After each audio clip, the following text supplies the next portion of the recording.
السلام علیکم جی۔ اب ہم سورہ بقرہ کی آیت نمبر 63 سے ترجمہ اور تفسیر سیکھیں گے۔ سب سے پہلے ہم اپنی آیت نمبر 63 اوپن کر لیتے ہیں۔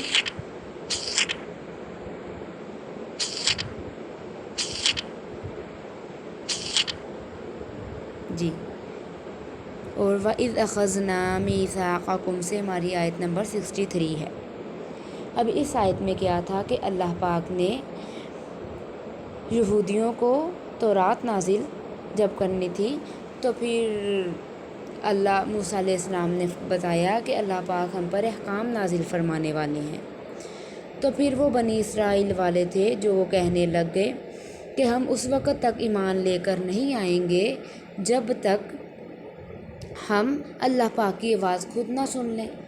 جب آواز خود سن لی پھر کہنے لگ گئے جب ہم آنکھوں سے نہ دیکھ لیں، جب آنکھوں سے بھی دیکھ لیا اور اس کی دیکھنے کتاب نہ لا سکے تو پھر اس کے بعد کہنے لگ گئے کہ یہ جب احکام آئے تو کہنے لگ گئے کہ یہ تو احکام مشکل ہیں اور ہم اس پر عمل نہیں کر سکیں گے۔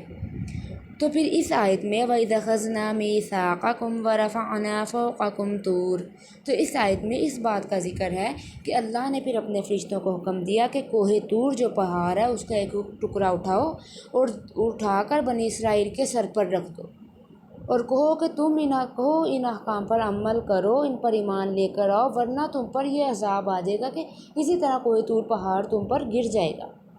تو اس آیت میں ہم اس واقعے کا ذکر پڑھیں گے۔ چلیں ہم سٹارٹ کرتے ہیں۔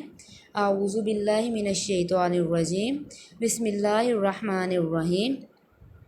وَإِذْ أَخَذْنَا، اور جب ہم نے لیا میثاقکم، تم سے پختہ اقرار، وَرَفَعْنَا، اور ہم نے بلند کیا، فوقکم الطور، تمہارے اوپر کوہ طور، خذوا ما آتیناکم، پکڑو جو ہم نے تم کو دیا، بقوۃ، زور سے، طاقت سے، ایمان سے، وَاذْکُرُوا، اور یاد رکھو، ما فیہ، جو کچھ اس میں ہے، لعلکم، شاید کہ تم تتقون، تم ڈرو۔ اب کہا جا رہا ہے کہ وہ زمانہ یاد کرو جب ہم نے تم سے قول و قرار لیا کہ تورات پر عمل کریں گے، اور اس قول و قرار لینے کے لیے ہم نے طور پہاڑ کو اٹھا کر تمہارے اوپر کھڑا کر دیا، معلق کر دیا، اور کہا کہ جلدی قبول کرو جو کتاب ہم نے تم کو دی ہے، یعنی تورات مضبوطی کے ساتھ یاد رکھو، اور یاد رکھو کہ جو احکام اس کتاب میں ہیں جس سے توقع ہے کہ تم متقی بن جاؤ۔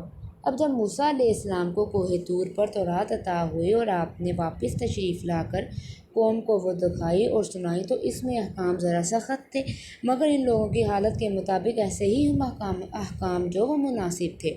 تو اول تو انہوں نے یہی کہا تھا کہ جب ہم سے اللہ تعالیٰ خود کہہ دیں گے کہ یہ میری کتاب ہے تب مانیں گے، جس کا قصہ اوپر گزر چکا ہے۔ غرض وہ 70 آدمی جو موسیٰ علیہ السلام کے ساتھ کوہ طور پر گئے تھے، واپس آ کر انہوں نے گواہی دی، مگر اس شہادت میں اپنی طرف سے اتنی بھی بات جو ہے وہ انہوں نے شامل کر دی کہ اللہ تعالیٰ نے آخر میں یہ بھی فرمایا ہے کہ تم میں سے جس قدر عمل ہو سکے کرو، جو نہ ہو سکے نہ کرو، معاف ہے۔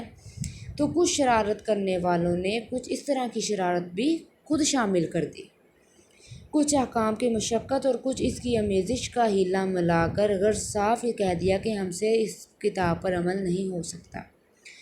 تو پھر اللہ تعالیٰ نے فرشتوں کو حکم دیا کہ کوہ طور کا ایک بڑا سا ٹکڑا اٹھاؤ اور ان کے سروں پر لٹکا دو، کھڑا کر دو، اوپر معلق کر دو کہ یا تو مانو ورنہ ابھی گرا، آخر چارہ نہ رہا ان کے پاس ماننے کے علاوہ۔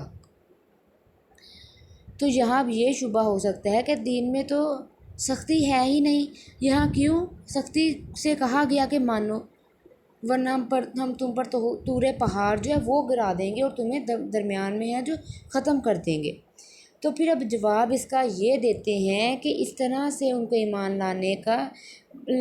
لانے پر نہیں کہا گیا، بلکہ پہلے تو اول اپنی خوشی سے ایمان و اسلام قبول کرنے اور اس کے خلاف بغاوت کرنے کی وجہ سے ہے۔ باغیوں کی سزا تمام حکومتوں میں بھی عام مخالف اور دشمن قوموں سے الگ ہوتی ہے۔ ان کے لیے ہر حکومت میں دو ہی راستے ہوتے ہیں، یا اطاعت قبول کریں یا قتل کیے جائیں۔ اسی وجہ سے اسلام میں مرتد کی سزا قتل ہے اور کفر کی سزا قتل نہیں۔ اب انہوں نے خود ہی پہلے کہا تھا کہ ہم پر احکام آئیں اور ہم ان پر عمل کریں گے، اور انہوں نے خود کہا تھا کہ ہمارے جو ہے ہمارے معزز آدمیوں کو ساتھ لے کر جاؤ، اور پھر کہا کہ ہم اللہ پاک کی آواز سنیں گے، پھر کہا ہم آنکھوں سے دیکھیں گے۔ تو اللہ پاک نے ان پر اتنی نعمتیں کی، ان کے جو جو کہا گئے وہ ماننا۔ تو اگر وہ پھر بھی نافرمانی کریں تو پھر سزا تو اللہ کی طرف سے بنتی ہے، جب اللہ پاک اتنا ان پر رحم فرما رہے ہیں۔